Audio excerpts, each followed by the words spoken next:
Assalamualaikum warahmatullahi wabarakatuh. Perkenalkan, nama saya Ristiawati dengan nomor NIM 28920500104 dari Prodi Manajemen untuk mata kuliah Budgeting oleh dosen pengampu Ibu Desi Arigawati SE AK MSI, semester 5 Fakultas Ekonomi dan Bisnis Universitas Pancasakti Bekasi.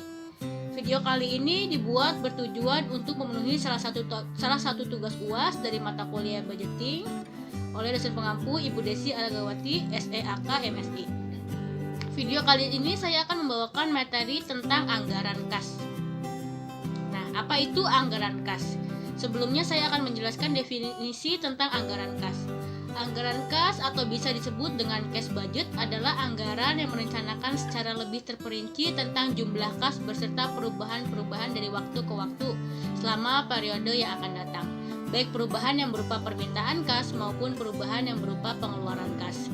Anggaran kas merupakan alat penting dalam proses perencanaan dan pengendalian keuangan perusahaan, karena di dalamnya terdapat estimasi penerimaan dan pengeluaran kas untuk periode tertentu di masa datang, sehingga akan bisa diketahui kapan perusahaan dalam keadaan defisit kas atau surplus kas. Yang selanjutnya yaitu tujuan anggaran kas. Penyusunan anggaran kas dibuat dengan tujuan yaitu sebagai berikut. Yang pertama, alat memantau keadaan kas secara terus-menerus. Yang kedua, menyesuaikan kas dengan total modal kerja, biaya, pendapatan, penjualan, dan utang. Yang ketiga, memberikan gambaran posisi kas akhir setiap periode dari kegiatan operasionalnya. Yang keempat, menemukan kekurangan dan kelebihan kas, serta menentukan kebutuhan pembiayaan dari kelebihan kas untuk investasi. Yang kelima, mengukur keberhasilan atas target yang sudah dibuat. Yang keenam, alat mengkoordinasi dan mengintegrasikan kegiatan. Manfaat penyusunan anggaran kas.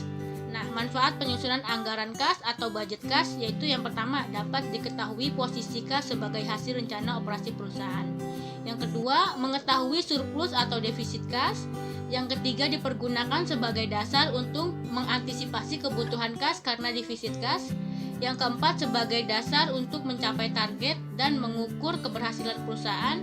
Dan yang kelima, sebagai alat untuk mengkoordinasi kegiatan perusahaan. Nah, faktor yang mempengaruhi anggaran kas. Menurut Yanto DKK 2002 halaman 66, faktor yang mempengaruhi anggaran kas diantaranya adalah sebagai berikut. Yang pertama, kegiatan operasi. Kegiatan perusahaan yang bersifat rutin dan terus-menerus dilakukan.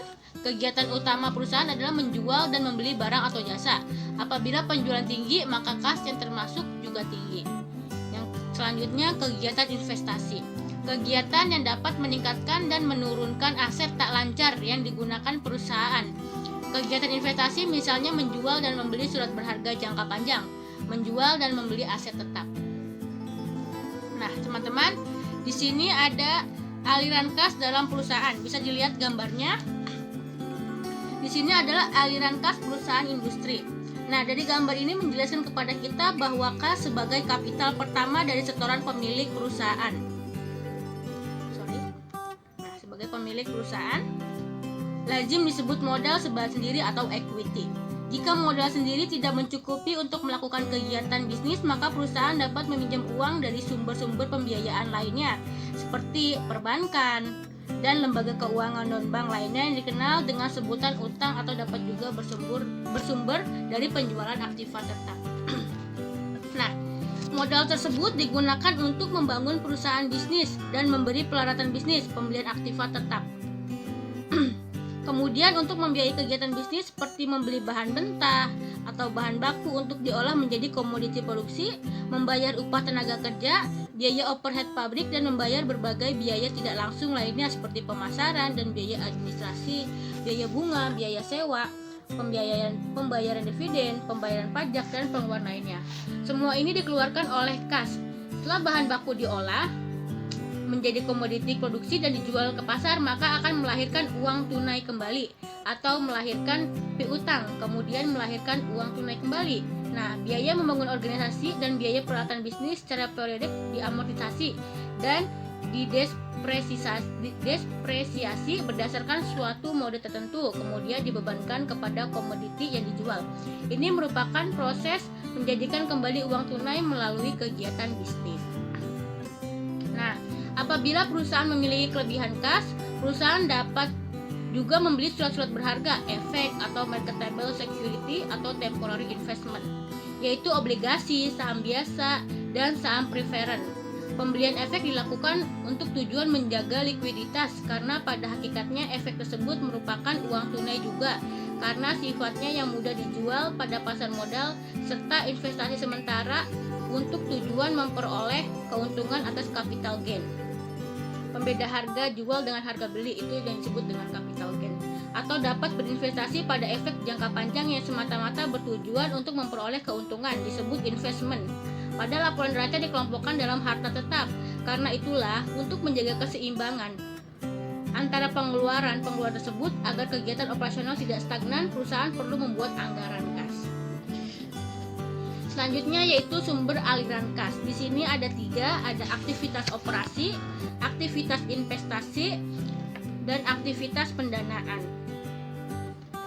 Nah, aktivitas operasi yang berkaitan dengan upaya perusahaan untuk menghasilkan produk sampai produk tersebut terjual di pasar, yaitu berupa penjualan produk, penerimaan piutang, pendapatan dari sumber luar usaha, pembelian bahan baku, barang-barang dagangan, pembayaran upah tenaga kerja, pembayaran biaya overhead, pembayaran biaya pemasaran, biaya administrasi dan umum.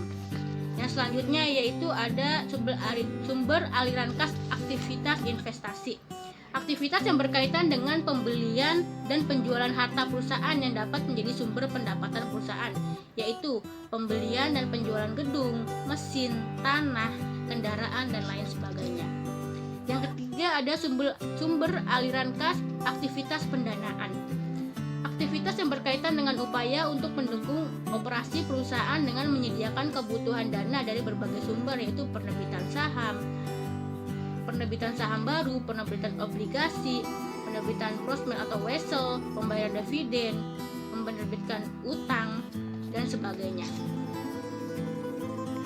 Nah, selanjutnya yaitu contoh soal simulasi anggaran kas pendekatan akuntansi keuangan.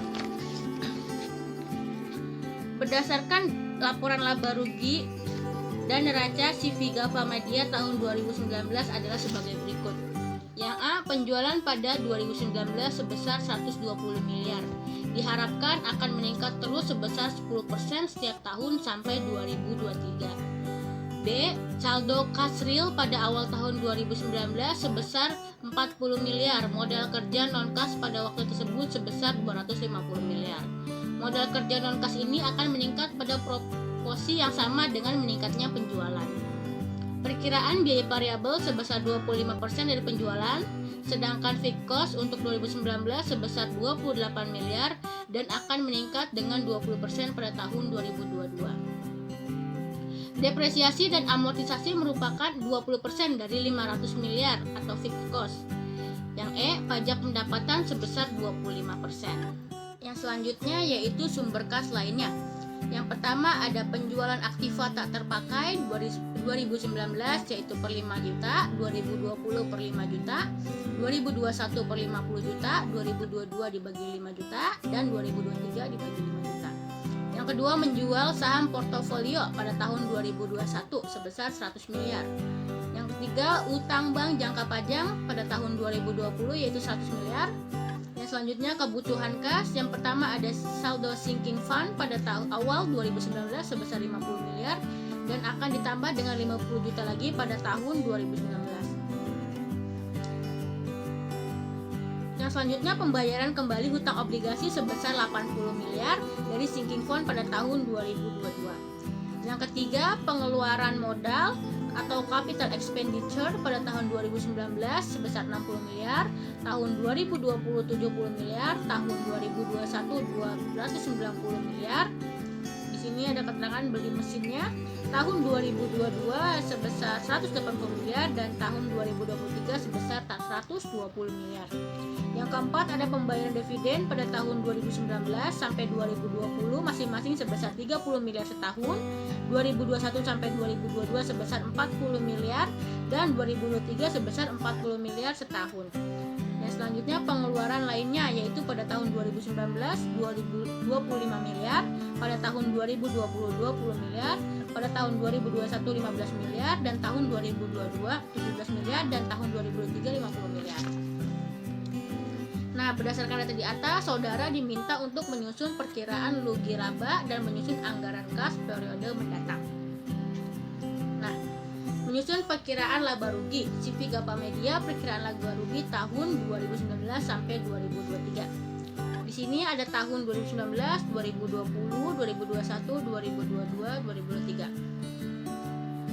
Penjualan 120.000. Kita masukin penjualan 120.000, ya 120 miliar. Ini dalam satuan miliar maksud saya ya. Penjualan pada 2019 sebesar 120 miliar. Nah, yang pertama diharapkan akan meningkat terus sebesar 10 miliar setiap tahunnya sampai 2023. Nah, jika naikkan 10% sampai 2023, maka dapat dihasilkan yaitu 175 miliar 692 juta. Yang selanjutnya yaitu biaya penjualan. Setelah penjualan, biaya di sini ada variable cost dan fixed cost.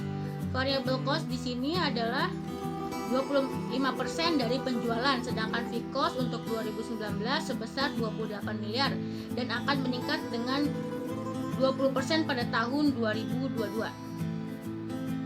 Nah, jadi variable cost-nya yaitu 25% dari penjualan, maka 25% dari tahun 2019 yaitu 30 miliar, tahun 2020 yaitu variable cost-nya 33 miliar, 30 pada tahun 2021 yaitu variable cost-nya 36 miliar 300 juta. Pada tahun 2022 yaitu 39 miliar 930 juta. Pada 2023 itu 43 miliar 923 ribu.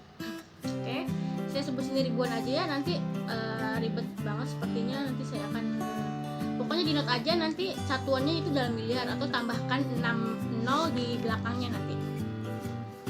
Oke, selanjutnya fixed cost. Di sini tadi dijelaskan bahwa fixed cost adalah untuk tahun 2019 yaitu 28 miliar dan akan meningkat 20% pada tahun 2022 dan seterusnya. Nah, fixed cost-nya 2019 20% yaitu 28.000, 2020 yaitu 28.000, 2021 28.000 dan meningkat di tahun 2022 yaitu sebesar 20% yaitu 33.600 dan 2023 33.600. Maka total biayanya yaitu 58.000, 61.000, 63.300, 73.530 dan tahun 2003 yaitu 77.523. Maka didapatkan laba kotor sebesar 62.000, 71.000, 80.900, 86.190, 98.169. Nah, di sini tadi ada pajak pendapatan sebesar 25%, maka yaitu dari tahun 2019 mendapatkan 15.500, 2020 17.750, 2021 20.225, 2022 21.548 dan 2023 yaitu 24.542. Maka didapatkan laba sesudah pajak yaitu 46.500, tahun 2020 53.250, 2021 60.675, 2022 64.643 dan 2023 yaitu 73.627. Nah, teman-teman, dari tahun 2019 adalah didapatkan suatu laporan keuangan, sedangkan tahun 2020 sampai 2023 adalah anggaran yang dibuat berdasarkan data tahun 2019. Yang selanjutnya yaitu menyusun anggaran kas jangka panjang. Nah, CV Gapa Media perkiraan kebutuhan modal kerja non-kas tahun 2019 sampai 2023. Nah, tadi diterangi modal kerja non-kas yaitu 2019 40.000, 2021 20 sampai 2023 masih 0. Yang selanjutnya modal kerja non-kas, di mana pada setiap tahunnya dengan dikalikan 110% karena berpengaruh dengan meningkatnya penjualan tiap tahunnya yaitu 10%. Maka didapatkan modal kerja pada tahun 2019 yaitu 250.000, pada tahun 2020 yaitu 275.000, pada tahun 2021 yaitu 302.500, pada tahun 2022 332.750, pada tahun 2023 yaitu 366.025. Maka didapatkan modal kerja yaitu saldo awal kas ditambah modal kerja non kas pada setiap tahunnya. Maka dijumlah 290.000, tahun 2020 275.000, pada tahun 2021 302.500, pada tahun 2022 332.750, pada tahun 2023 366.025. Maka kenaikan modal kerja non-kas pada tahun 2019 yaitu 25.000, pada tahun 2020 yaitu 27.500, pada tahun 2021 yaitu 30.250, pada tahun 2022 yaitu 33.275, dan pada tahun 2023 yaitu 36.603. Selanjutnya yaitu anggaran kas tahun 2019 sampai 2023 CV Gava Media. Di sini kita masukin saldo awal tahunnya yang sudah kita hitung tadi di awal. Pada tahun 2019 yaitu 40.000, pada tahun 2020 yaitu 46.500, pada tahun 2021 yaitu 99.750, pada tahun 2022 yaitu 30.425, dan pada tahun 2023 yaitu 40.068. Di sini ada penerimaan, ada laba sesudah pajak, depresiasi dan amortisasi, penjualan aktiva, penjualan saham, utang bank. Jumlah penerimaan saldo plus kas awal tahun didapatkan pada tahun 2019 yaitu 211.500, pada tahun 2020 yaitu 219.750, pada tahun 2021 375.425, pada tahun 2022 yaitu 412.068, pada tahun 2023 itu 268.695. Labanya di sini sudah kita hitung tadi, laba sesudah pajak pada tahun 46.500, pada tahun 2020 53.250, pada tahun 2021 yaitu 60.675, pada tahun 2022 yaitu 64.643, dan pada tahun 2023 itu 73.627. Depresiasi dan amortisasi 100.000 yaitu didapatkan dari soal, yaitu merupakan 20% dari 500 miliar atau fixed cost. Penjualan aktiva pada tahun 2019 25.000, pada tahun 2020 yaitu 20.000, pada tahun 2021 yaitu 15.000, pada tahun 2022 yaitu 17.000, dan pada tahun 2023 yaitu 50.000. Penjualan saham hanya ada di tahun 2021 yaitu 11.000, dan utang bank hanya ada tahun 2022 yaitu 200.000. Di sini satuannya dalam miliar ya teman-teman. Selanjutnya kita menuju ke pengeluaran. Di sini ada sinking fund yang ada hanya pada tahun 2019 yaitu 50.000, dan selanjutnya pada tahun 2022 yaitu 50.000. Pembayaran obligasi pada tahun 2022 yaitu 80.000, dan pada tahun 2023 yaitu 30.000. Pengeluaran modal pada tahun 2019 yaitu 60.000, pada tahun 2020 yaitu 70.000, pada tahun 2021 yaitu 290.000, pada tahun 2022 yaitu 180.000, dan pada tahun 2023 yaitu 120.000. Selanjutnya pembayaran dividen pada tahun 2019 sampai 2020 yaitu 30.000, dan tahun 2021 dan 2022 yaitu 40.000, dan pada tahun 2023 yaitu 45.000. Selanjutnya pengeluaran lainnya pada tahun 2019 yaitu 25.000, pada tahun 2020 20.000, pada tahun 2021 yaitu 15.000, pada tahun 2022 yaitu 17.000, dan pada tahun 2023 yaitu 50.000.